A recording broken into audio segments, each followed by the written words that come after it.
What a performance. What a week. Can we, myself included, be too reactionary? Of course, but that is football. And I think it's absolutely fine to look back at how we bounced back from the Palace game and say that it was worth watching that performance to then get the joy from the victories against Manchester City and yesterday against Aston Villa. Ange is cooking. The players really get it now. And all I'm asking is that we get the 3 points in the Premier League against Ipswich next week before the international break so we can finally enjoy a couple of weeks off. Whereas over the last few international breaks, we've lost the game previously and it's made it a terrible few weeks. Of course, we also have the Galatasaray game before then, but that feels like a bit of a free hit to me. I don't really care what happens in them, but I also kind of think maybe our young players will surprise us and really grow into the challenge that very difficult kind of hostile atmosphere at Galatasaray will end up with them facing.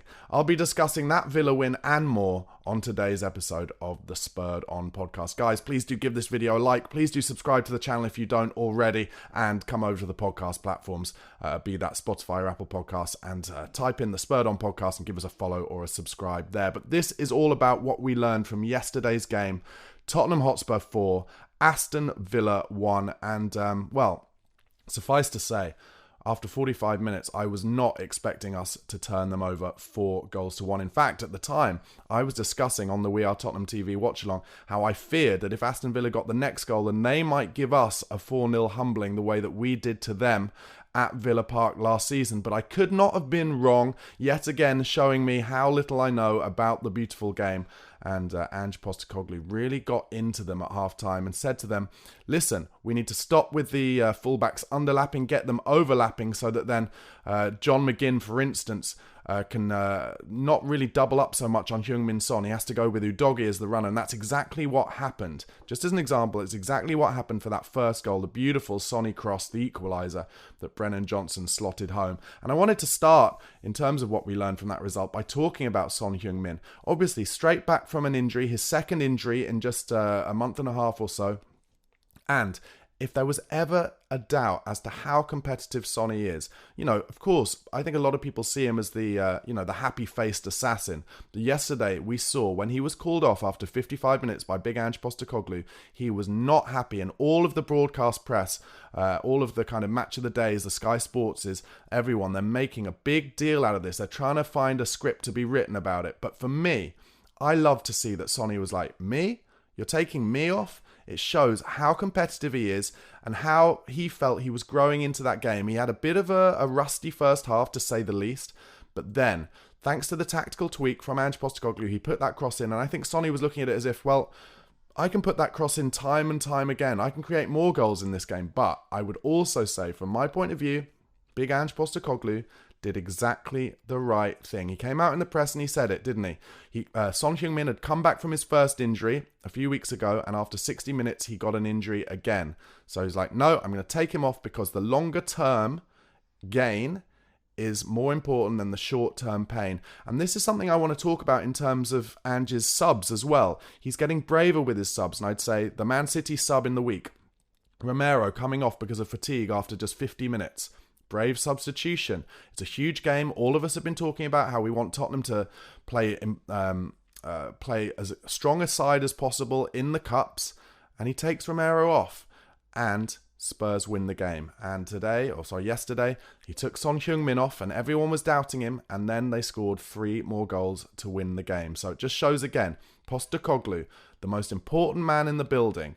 Let's respect him. Let's understand that he knows more than we do, and even he knows more than Son Heung-min does, because Sonny didn't think he should be taken off, but Ange trusted in the rest of his team. He trusted in his squad. And now that he's got a squad that he really rates, he got rid of all the deadwood who he thought couldn't play in the style that he wanted to play. And now he knows that if he needs to bring players on, it will work out for him. And really important moment yesterday, not only to show how, like I said, how competitive Sonny is and There shouldn't have ever been any doubt, but he is very competitive and he thinks he's the main man, and rightly so. But also for Ange Postecoglou to say to his players, actually, I'm trusting in the entire squad here. And I think that will give the Tottenham squad, or those players who haven't played as many games, real boost to know that if they are proving themselves, if they are showing that they are worthy of getting their chances, they will get those chances. Okay, I want to move on and talk about PapeMata versus James Maddison versus Decky Kulusevski, and you can include Bentancur and Basuma in this as well, in terms of the midfield selection dilemma that Ange Postecoglou now has. And it's another example of how his squad building is really coming together, because PapeMata came in yesterday. There was some debate. Should he have gone back to playing James Maddison with Decky Kulusevski against a team like Aston Villa, who we kind of expected, I think, to play narrow and deep, even though that's not Villa's natural game. And in fact, I'd say twice now in a row, and in fact, ever since Aston Villa turned Tottenham Hotspur over at our stadium at the beginning of, or close to the beginning of last season, after which the Aston Villa social media team posted 3-point lane. Since then, Spurs have scored 8 goals against Aston Villa and conceded only 1. And I would say that Unai Emery, both of those occasions since that game where they won, has decided to kind of drop deep and play kind of anti-Villa football. Villa are known for being on the front foot in terms of their high press and in terms of their high line defensively, but there wasn't much of that yesterday or in the 4-0 win at Villa Park last season. So the reason I'm bringing this up is because I'm talking about how Ange now has the ability to pick horses for courses wise when it comes to the midfield. And yesterday he proved that he did the right thing by bringing PapeMata in, who for me was man of the match. I don't like to just give man of the match to the people who score the goals. I know that's kind of what Sky Sports do and Match of the Day do, because the well-worn cliche is that putting the ball in the back of the net is the hardest thing to do. I'm not suggesting that it's not the hardest thing to do, but I think without PapeMata in that central midfield yesterday, Tottenham Hotspur would not have won that game. And in terms of horses for courses, Ange picked the right midfield for that game. Now, that does not to me mean that that will be the right midfield necessarily for the Ipswich game. Or for the Galatasaray game. And I think Maddison will come back in for the Galatasaray game, and Decky Kulusevski will get a well-deserved rest. For the Ipswich game, I'm intrigued, because actually I don't think Ipswich will sit deep. I think they'll come out and they'll play their natural game, and there'll be loads of space around. So it could work either way, couldn't it? You could play the 2 8/10s in Kulusevski and Maddison, who have an excellent rapport together, and the football is beautiful when they're playing together. Or he could say, well, there'll be lots of spaces and we might need PapeMata to make those lung-busting runs into the channels and past the striker. But what I love about it is that we have options, and I still think that Spurs will go for another central midfielder either in January or next summer. And I was impressed with Jacob Ramsey from Villa yesterday, and he's been on our list for a while. I think there are some contractual issues there in terms of him kind of letting his contract run down. And yeah, maybe that's one that we could see through the door sometime. He's a very powerful runner. Very impressed with how he did. And I think he can play either in midfield or in that forward line as well. So maybe that's a possibility going forward. And I just love the way that this squad build is going for Spurs. Langer and Scott Munn and Ange Postecoglou all singing from the same hymn sheet. Let me know what you think. Am I talking absolute garbage? Let me know in the comments. We'll have a chat about it. Next thing I want to talk about in terms of things we learned. Richarlison. I love him as a bloke. I do. I love his attitude. I love that he's obviously great in the dressing room, a real happy-go-lucky guy. But for me, he is fast becoming the new Gio, or the next Giovanni Lo Celso, by which I mean a very talented player, an excellent talent, but does not get on the pitch enough. He comes on yesterday, he did exactly the right thing, set up the goal perfectly. Everyone expected him to have a left foot shot from there, cuts it back for Solanke, and that finished off the game for us. And I was so proud of Richarlison, but in that move, he pulls his hamstring, doesn't he? Or at the very least, a hamstring strain. And I think Ange Postecoglou showed last summer, despite the fact that Gio Lo Celso put in some great performances for Spurs when he played under Ange Postecoglou. He scored that wonderful goal against Aston Villa last season, that wonderful goal at the Etihad against Manchester City, proving that he's an elite player. But Ange has shown, if you don't get on the pitch regularly enough, if you're not available for selection regularly enough, you will be pushed out of the club. And I'm afraid to say, I think Richarlison will be the next player out of the door. If we can get anything around 30 to 40 million pounds for him, maybe from Saudi Arabia, then you can see Ange saying, yep, we'll take that and reinvest it in the side. And it's a shame, because I think in terms of his ability to play on the left or play in the 9 as a utility backup striker, we're not going to find much better. However, we will find players who can be available more regularly, and I think that is the most likely scenario going forward. Let me know what you think in the comments. Should we keep Richarlison? Does he get on the pitch enough for you? My feeling is he just doesn't. Next thing I'm going to talk about is just kind of almost like the broadcast media script going on, which is that Arsenal are title challengers. Now, of course, from the last 2 seasons, they have been, so you can see why. But they are now only 2 points ahead of Spurs. Nobody's mentioning that in the press. The scripts are written on things about Spurs, about how we can't defend set pieces and how inconsistent we are. But there's no kind of narrative being spouted by Sky Sports, by the BBC, that Arsenal are pretty just in the same situation as Spurs are at the moment. They can't handle an injury. They've had Ødegaard injured and they haven't been able to deal with it. Well, Spurs had loads of injuries last season and they're currently going through a bit of an injury crisis again, with Romero having got injured yesterday, Van der Ven injured, Richarlison now doing his hamstring. But nobody's talking about how Arsenal are struggling to deal with it and how Arsenal are really not coping at the moment. And I think they have Chelsea next week. And if they lost that, it would be 3 losses in a row in the Premier League. And Spurs, if they beat Ipswich, could go ahead of Arsenal if Arsenal draw or lose that game. Now, add to that this morning the news that their sporting director, Edu, who's widely credited with being the man who gave Arsenal stability, gave them the long-term plan, the kind of Johan Lange / Scott Munn vision.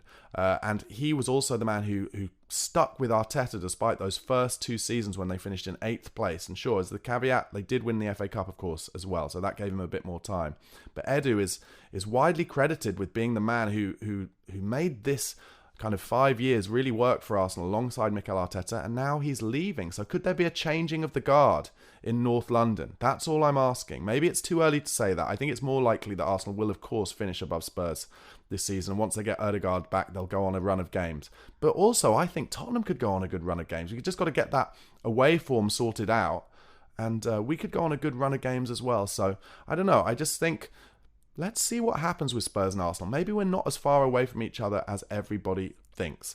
Next thing I want to talk about, 27 points, won at home from losing positions under big Ange Postecoglou since he joined. 27 points. The next best in that time frame is Liverpool, who've got 17 points from losing positions in that time. That is 10 points more.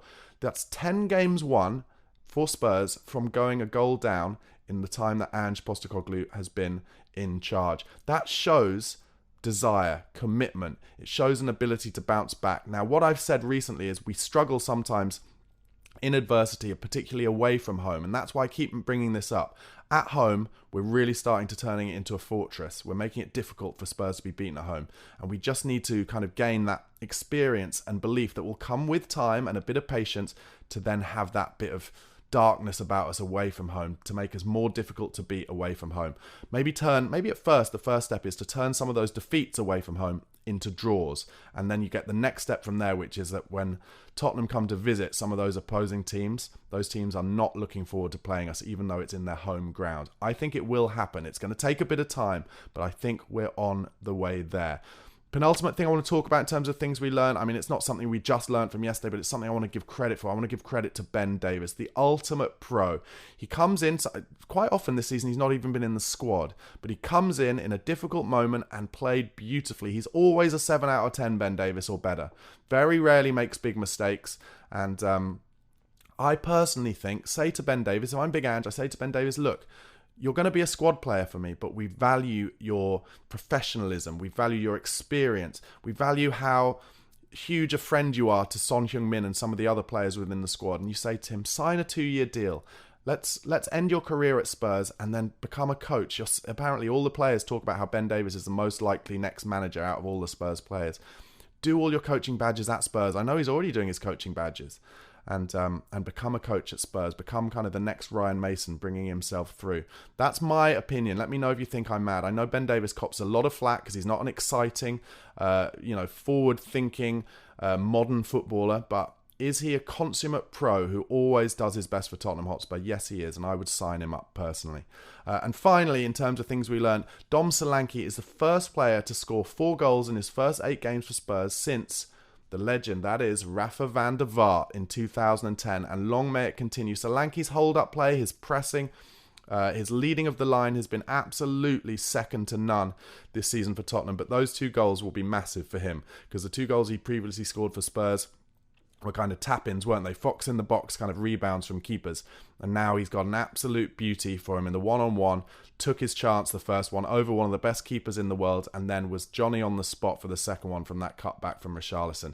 And I think we've got a real player on our hands. And Tottenham have really struggled down the years with buying strikers.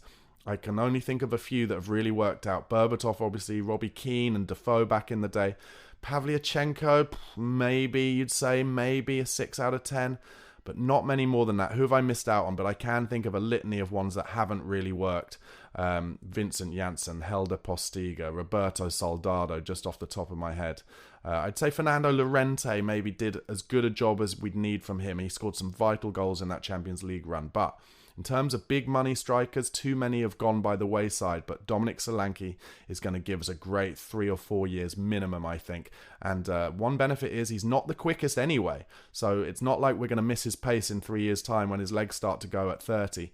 And he could be the hold-up player, the player we need, kind of keeping the ball in that final third for Spurs in all the time that Big Ange Postecoglou stays at the club, and I hope that is for the next 3 years or so. Okay, guys, thank you so much for watching and listening. Please do press the like button if you haven't done already. Please do subscribe to the channel for daily Tottenham Hotspur content, and you can become a member too. Only £1 a month really helps me make this content for you. All the details of how in the subscription box below.